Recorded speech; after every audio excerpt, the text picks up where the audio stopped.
ഈ ഒരു വലിയ കണ്ടുപിടുത്തം നടത്തി വിസ്മൃതനായി പോകുമായിരുന്ന ഒരാളിനെ ഈ മാവേലിക്കരയിൽ പുനരധിവസിപ്പിക്കുമ്പോൾ ധീരനായ സജി എണ്ണക്കാടിനെ കുറിച്ച് പറഞ്ഞപ്പോ ഇതെല്ലാം പറഞ്ഞു പോയതാണ് എന്ന് മാത്രം.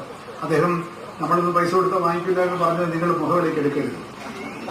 കാരണം ഇപ്പൊ കയ്യിൽ കാശിരിക്കുന്നതിന്റെ അഹങ്കാരം ഇപ്പൊ തീരും.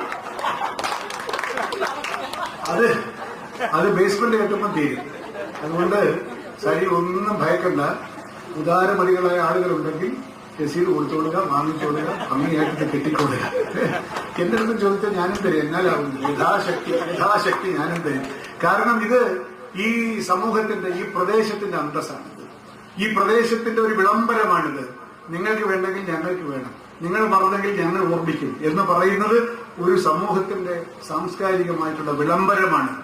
ആ ആരോഗ്യകരമായിട്ടുള്ള വിളംബരത്തിന്, അഭിമാനകരമായ വിളംബരത്തിന് കളമൊരുക്കി തന്ന സജി എണ്ണക്കാടിന്റെ എല്ലാ ഭാവുകങ്ങളും അറിയിച്ചുകൊണ്ട് ഈ ചടങ്ങ് ഉദ്ഘാടനമാണ്. എന്താണെന്ന് വെച്ചാൽ ചെയ്തുകൊണ്ട് ഉദ്ഘാടനം ചെയ്യുന്നുകൊണ്ട് നിങ്ങളെ ഇത്ര നേരമുള്ള ക്ഷമയ്ക്ക് ഒരിക്കൽ കൂടി നന്ദി പറഞ്ഞുകൊണ്ട് ഇവിടെ അധികം വൈകുന്നതിന് മുമ്പ് തന്നെ ഈ മന്ദിരം ഉദ്ഘാടനം ചെയ്യാനും ആ സമ്മേളനത്തിൽ സംബന്ധിക്കാനും സാധിക്കട്ടെ എന്നുകൂടി ഞാൻ ഈശ്വരനോട് പ്രാർത്ഥിച്ചുകൊണ്ട് ഈ വാക്കുകൾ നിർത്തുന്നു. നന്ദി.